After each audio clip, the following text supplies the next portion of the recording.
This is Patrick Perry from Mongo TV, and today we have a special guest, a legend in college football. For those of you who are familiar with the game of football, especially in college, this man needs no introduction. For those of you who aren't, I'd like to introduce one of college's great, Tom Osborne.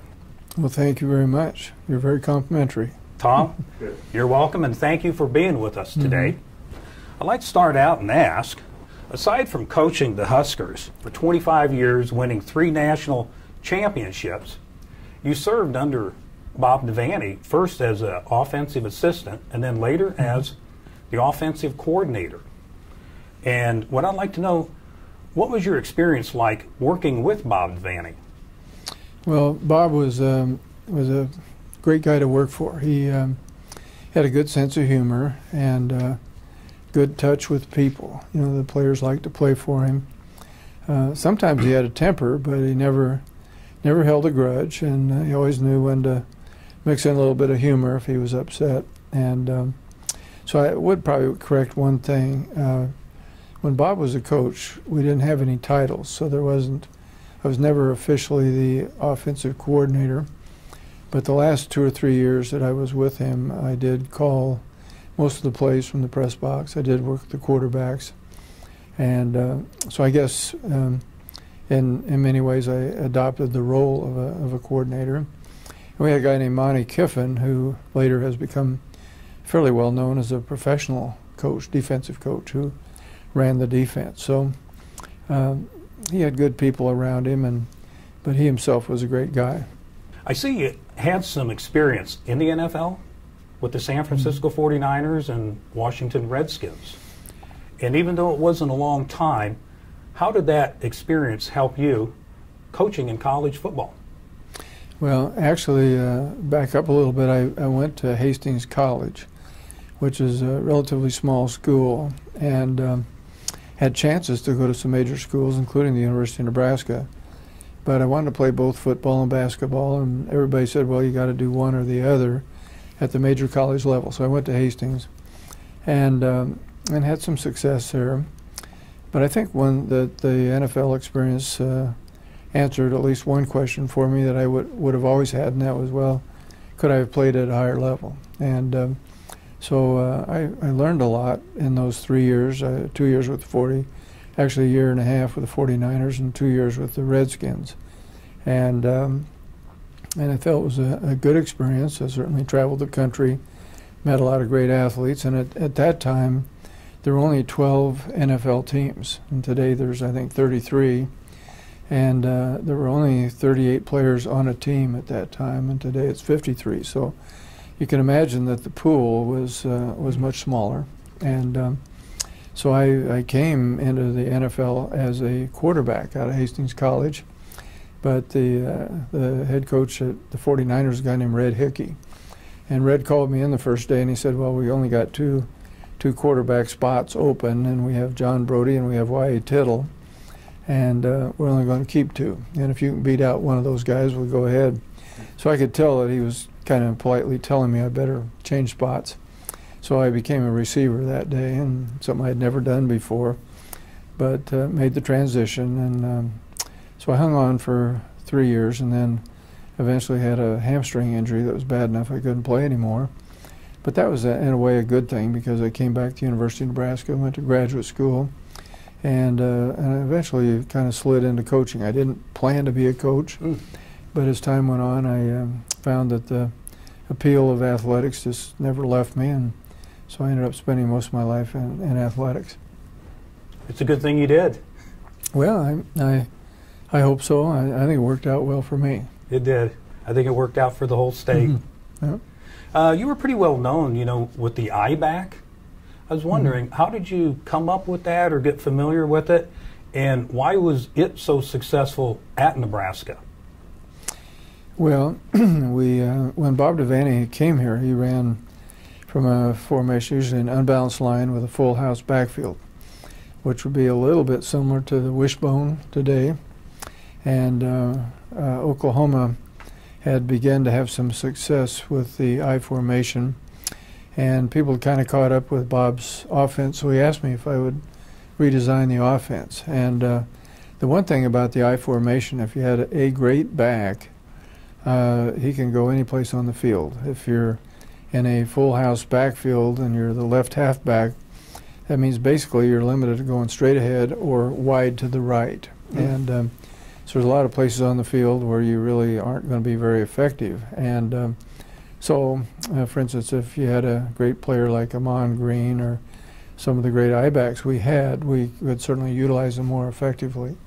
So we went to the I formation and essentially stayed with it through my whole coaching career.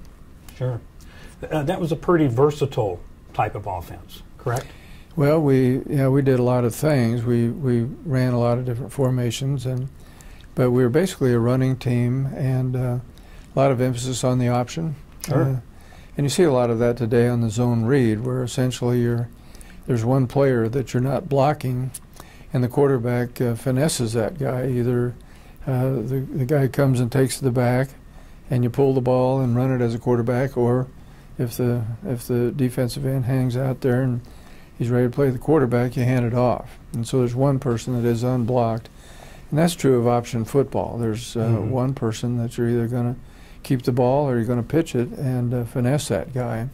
So that gives you a little bit of an advantage in terms of having 10 other players who are able to block their 10 men, and you're not outnumbered. Yeah. Well, you did quite well. You had a record with at least 9 wins a season, 25 bowl appearances, had the I formation option game. What would you credit as the, let's say, the #1 reason Nebraska was that successful? Well, I'd say maybe 2 or 3 things. Number one, we had excellent staff continuity. Our coaches seemed to like it here. They stayed around. So the average college coach, that would be an assistant, only stays in one place about 3 years. So that means that if you have 9 assistants, you're replacing 1/3 of your staff every year. And I would say that we probably had one assistant coach leave every 2 or 3 years. So we had tremendous stability and continuity, which was very helpful. We also had a very strong walk-on program. We were the only major college in the state. So we had a lot of players who were fairly gifted, who maybe weren't quite at the level of a true Division I recruit, who would walk on here and develop. And we had a huge number of those players who started for us, and some of them went on to the NFL. Some were All-American players. So that was helpful. And then of course, you got to have talent. And so I think all those things work together, along with the loyalty of the Nebraska fans. You know, we've been sold out here every game for 50 years.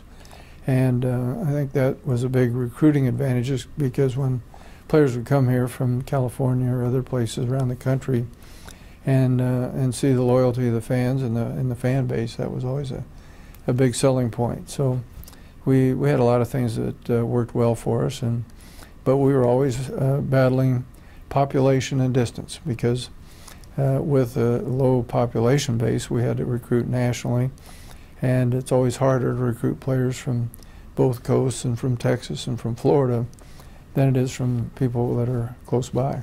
Sure. You did a good job with that, though. Well, we got our share. Yeah, you did. Nebraska also frequently, back in the days, would sometimes have the nation's #1, nation's #2 defense. Used to have some strong defenses. How did you get that accomplished? Well, again, we had some good players, good athletes. We, toward the end of my coaching career, the last 6, 7, 8 years, we put a lot of emphasis on speed. So we had a lot of guys that were playing linebacker that would, in most systems, would have been defensive backs that could run 10, 500 meters, and that was helpful. And then we had our defensive coordinator for most of that time was a guy named Charlie McBride. Sure. And had defensive coaches that were here a long time. And that was helpful, because sometimes you'd get something thrown at you in a ball game that was a little bit unexpected. You hadn't practiced on it all week. But you could go back and remember, well, this is what we did 3 years ago when we saw this. And so that continuity, that institutional knowledge was always very helpful. Sure. Yeah, Charlie was a good one. He was. Yeah, very good. Mm-hmm. Tom, if you don't mind, tell me just briefly a little about your personal values and how you applied them to coaching. Okay. Well, first of all, I'm a fairly committed Christian person, and I think that has always shaped my value system. So we put a lot of emphasis here on integrity. I think it's easy to say that, but there have been a few books where people have interviewed former players, and one thing that most all of them will mention, that Nebraska didn't promise them anything. They just said, well, you come here, we're going to give you a chance to play. Certainly there were no illegal inducements, but on top of that, there were no promises of playing time. You know, it's so often so easy to tell a player, well, you come here, you'll start as a freshman, or you're not going to have any competition. But they seemed to feel that we leveled with them. Mm-hmm. We told them who we had here, who we were recruiting, and never made it appear to be quicker and easier than it was going to be.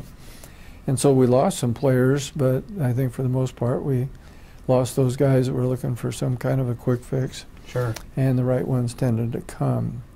So I think integrity was important. I think loyalty was important. We expected people to not talk behind each other's backs, and that led to pretty good team chemistry. Sure.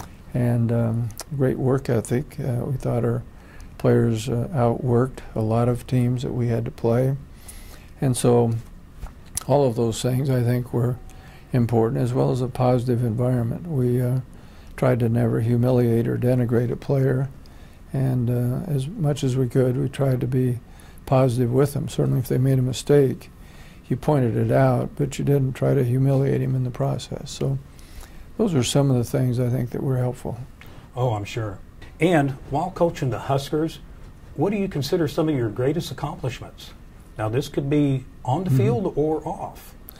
Well, I think the relationships are the things that have stayed with me more than anything. There's hardly a day goes by that I don't hear from a former player, either on the phone or by email, or somebody drops by. And so those relationships will continue over time. You know, the trophies and the rings and the watches, they fade. They get lost, they get thrown away. Right. But relationships are important. And I think generally speaking, our players have a very good feeling about this place, the way they were treated, the experience they had here, and the fact that I believe 95% of the players who finished their eligibility here have gotten their degree. So all those things have worked well. So I guess if there was one thing I'm proud of is how the players were treated, and the fact that they have remained connected and, for the most part, very loyal to the program. Sure, definitely. Let me ask you, also through the years, you've won some prestigious awards. Is there any one in particular that stands out the most, that maybe meant the most to you? Well, not particularly. I think, I remember Bob Devaney was named Coach of the Year, and this was after I think 1971, we beat Alabama in the Orange Bowl, won the national championship. And I know how important that was to Bob, and so I was really pleased to see that for his sake. And so it's always nice to be recognized by your peers. Sure. So you know, that was something that I was also able to experience. But I never really placed a lot of emphasis on titles and awards and those kind of things. It had to do more with the process and relationships. And I guess as I've gotten older, I've come to realize that the relationships are really, in the long run, the things that count. Sure. Yeah, I agree with you. I think the intangibles are really the most important. Next thing I want to ask is still somewhat along those lines, and we'll move on to a few other questions, is, in your opinion, you worked with a lot of young guys, you coached them on the field, this pertained to football and strategies, but you also dealt with some of these guys at different levels, had to be somewhat of a mentor and so forth to a lot of the guys. What would you say makes a person, an athlete, a college athlete, what makes them successful on the field and off? Well, first of all, they have to be pretty disciplined because there are a lot of time constraints.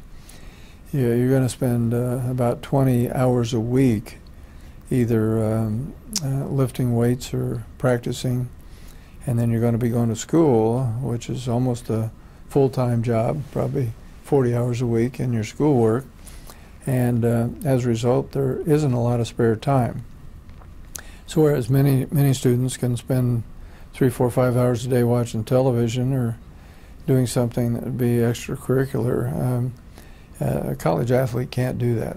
And of course, the other thing that's very obvious is that there's a tremendous amount of public scrutiny of the college athlete, and so an inadvertent or an ill-advised tweet, some comment or some indiscretion in terms of showing up in a bar or getting involved in an altercation. If there's 10 people standing on a street corner and one guy throws a rock and hits a car, and invariably the athlete will be picked out of those 10 people. So you have to be aware of behavior issues. And I guess one thing I might add, just kind of as an adjunct, is that the thing that really struck me over the years was the changes that I was seeing in our culture. Mm-hmm. Started out coaching in 1962. At that point, I'd never heard of a gang, never heard of cocaine, never heard of methamphetamine. I guess I'd heard of marijuana, but didn't know anybody had ever used it.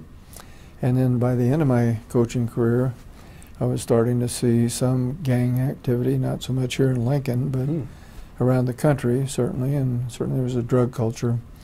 And above all, the family instability, because sure. Back in the early 60s, you would occasionally run across a young man from a single-parent family, but usually it was because one parent or the other was deceased. But today, 50% of our young people grow up without both biological parents. And so that lack of stability in their home life meant that you spent progressively more and more time with off-the-field issues, with personal issues. Mm-hmm. And didn't mean these were not good people. They were good kids. They were well-intentioned. But they probably weren't as directed as kids who had been here back in the early 60s. Sure. I know it's a job. Mm-hmm. You did well with it. Well, hope so. Yeah. Mm-hmm. I'm going to change directions just a little bit. Looking back at your teams, is there a particular team you would think was the most outstanding? And it could be for different reasons. Yeah. Well, I suppose our 1995 team was the most talented team. We were undefeated that year, and the closest anybody came to us was, I think, 14 points. So, and that's pretty unusual to be able to go through without at least having a close call or getting beat. And I would say maybe the most memorable and maybe the most outstanding team in terms of the way they conducted themselves was the 1994 team. And that team was also undefeated. It was not as talented as the 95 team. But we lost Tommy Frazier, our starting quarterback, for almost the whole season. We lost Mike Minter, our best defensive back, for the season. And yet it didn't seem to make any difference what happened, who was hurt, or what went on. They seemed to have such tremendous resolve, so much team chemistry, mutual caring about each other, that if one segment of the team was weakened, the other segment picked it up. And so probably from a team aspect and a team chemistry aspect, that was probably the most memorable team. With Nebraska moving into the Big Ten now, how do you think they'll perform in the long run? Well, I think we'll do very well. The one thing that is better, compared to the Big 12, in the Big 12 we had a North-South league. So a lot of our sports, not so much football, but golf, tennis, baseball, softball, the southern schools had quite an advantage in terms of weather. And Obviously, if you're somebody who has aspirations beyond college and you play one of those sports, you're apt to, it's much easier to recruit if you're from Texas or Baylor or A&M or even Oklahoma than a school like Nebraska where you're going to get a fair amount of snowfall. So we now have more of a level playing field in terms of weather. Everybody's got the same problems. The only thing that will be a major obstacle to us is population density. Ohio, obviously, or Ohio State is, they have a lot more people. Therefore, they have a lot more players. Michigan, so most of the schools, most of the states are more populated than Nebraska. Sure. So we have to have great facilities. We have to have highly motivated coaches. We have to do everything at a pretty high level in order to be competitive. But I think we can be very competitive here. Oh, that's good to hear. Yeah. I like hearing that. Since retiring from coaching, do you ever miss it? First couple years were really hard. I did miss it.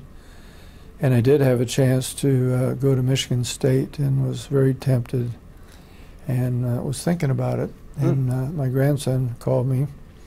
I think he was 5 years old at the time, and he was crying and said he'd heard that I might be leaving, and he didn't want that to happen. He said that'd be a big mistake. So I just couldn't tell him I was going to be leaving. And also, you know, having been here at Nebraska for 36 years, it would have been really strange for me to go coach some team that was dressed in green. Yeah. So I just couldn't do it. So, but as time has gone on, I've gotten a little bit more philosophical, a little bit more detached, and so it's not as hard. It's still sometimes difficult to go watch a game and realize that you have no control. You know, you're just sitting there like every other fan, and there's nothing that you can do to make a decision that might change things. But overall, it's been good. And actually, you answered the second part of my question. Okay. I was going to ask you how you feel during game day, but it sounds like you touched on part of that already. Well, yeah, I'm probably a little different than most fans. Maybe a little bit more analytical, a little more understanding if the team doesn't win, because I know that all that goes into it, and it is an emotional game. It's a very difficult game, but still, I am a fan, and I do watch every game. Oh, neat. Well, let me say, I believe that Husker fans, in general, including myself, being from Nebraska, following the program for so many years, really do just appreciate what you've done for the university, the team, the loyalty the fans have felt. You've given them something to kind of identify with and hold on to. As time goes on and you think of the average Husker fan, how do you want to be remembered? For example, people like myself, when we talk about you and we tell our grandkids, how would you like to be remembered by the Husker fans? Well, I guess I would hope that they would feel that I did the best I could for the school, athletic department, and the state. It's kind of strange here in Nebraska, but Nebraska athletics, Nebraska football seems to be a very strong unifying element. And so whether you're in Scottsbluff, clear the western part of the state, or Omaha or Lincoln, one common topic that most people seem to have in common is Nebraska athletics, particularly Nebraska football. And so the reason I came back here as athletic director 5 years ago was that there were some divisions. Things probably weren't as good as they could have been, and I thought, well, if I could help restore a certain sense of unity, that would be a good thing, be good for the state. Sure. And so Nebraska is unique in that we have only the one major university in the state, whereas most places have at least two or three. And it does seem that people are very, very loyal and almost fanatical about Nebraska athletics. And sometimes that's a little uncomfortable because there's a lot of scrutiny and a lot of heat. But on the other hand, it certainly beats apathy. and we don't have that here. No. And those 50 years of sellouts is a pretty much of a testimony to the fact that we have tremendously dedicated fans. So we have great fans. They're knowledgeable. They treat opponents with respect. And so I've been very proud of our fan base over the years and the way they've reacted. Lastly, is there anything you'd like to add today? No, not really. It's been nice to have a chance to visit with you. Likewise. And I'm glad to find that there's a Nebraska fan down in Kansas City. Actually, I hear there's quite a few. Well, there are quite a few. That's right. Yeah. Yeah. Well, Tom, I do want to thank you for taking the time to be with us today. And like I said, Husker fans definitely appreciate everything you've done. And with your retirement coming up, we want to wish you a very fulfilled retirement. And hopefully your better days of fishing are still ahead. Well, I have a little bit more time, and I do have a lot of plans. Oh, that's great. Well, thank you. Tom, thank you so much. You bet. Nice to see you. Thank you.